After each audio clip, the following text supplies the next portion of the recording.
Hello and welcome to 5 Minute Math. Today we are looking at the TEKS tool place value chart. We are focusing on place value relationships with a problem related to TEK 5.7a, and we will solve it in 5 minutes or less. If you haven't done so already, please go ahead and take a moment to pause the video, work this problem out on your own, unpause it, and we will look at our answers together. So we have a container holding 3,450 grams, and we need to figure out what that is in kilograms. So this is going to be a metric conversion. Now we look at our mathematics chart, and we are going to see uh, some conversions. And what really we're going to need to think about is what does that kilo mean, right? So in this case, we're looking at kilograms, but the kilo could be a kilometer, kiloliter, or kilogram, right? We're obviously looking at this last one. But this means 1,000. So that prefix means 1,000. And since we're dealing with grams, what that means is we've got 1,000 grams equals that 1 kg. Because that's what that K means. That K right there means 1,000. So there's 1,000 grams in 1 kilogram. And so how are we going to turn this 3,450 grams of flour into the I don't know how many kilograms. And obviously we got options. It looks like they all have decimals except for that last one. Well, what I like to do is I like to build a place value chart. So let's build a place value chart.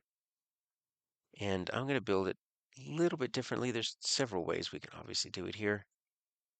But I'm going to put my ones place right in the middle. And I'm going to put my grams, right? That's my unit that I'm dealing with, kilograms.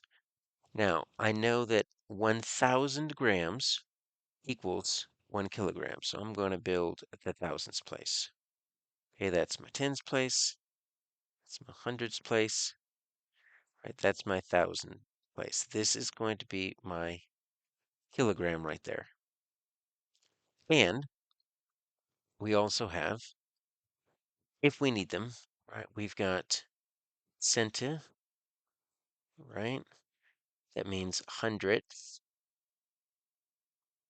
Let's get a DTH. And then we've got milli, which means thousand. So those are the most common prefixes, right? Centi, milli, and kilo. So if we were to do tenth, right, we can do hundredth. We can say, all right, so this would be a centigram, so this would be CG if we needed it. And then we have the thousandths place. That would be my milligram if I need it.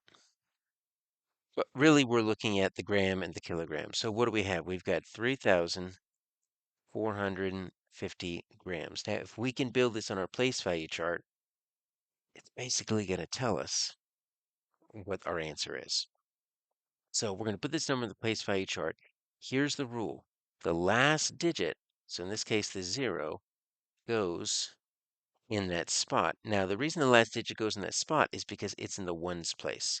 So you always want the ones place to go in the spot that's named, right? If it's a decimal, it might not be the last digit, but in this case, it's the last digit because it's the ones place. So let's make sure that get that 0 ones place in the grams. So I'm going to put that right here. And then I'm just going to build my number. All right, so there's my 3,450 grams. So the answer is staring us right in the face. All we need to do is we need to think about how we turn this into kilograms. Well, what's that rule? The ones place needs to be in this spot. Okay, so the ones place. So how do I turn the ones place into that kilograms? Well, what we could do is if we think of a decimal, if we were to put a decimal, it would be right here, right? We could take this decimal and we can move it over once, twice, 3 times because there's 1,000 or 3 sets of tens in a kilogram. And so my decimal can now go here. So in my new number, 3.450, that is going to be my answer because the 3 is in the ones place and that's in the kilograms, B.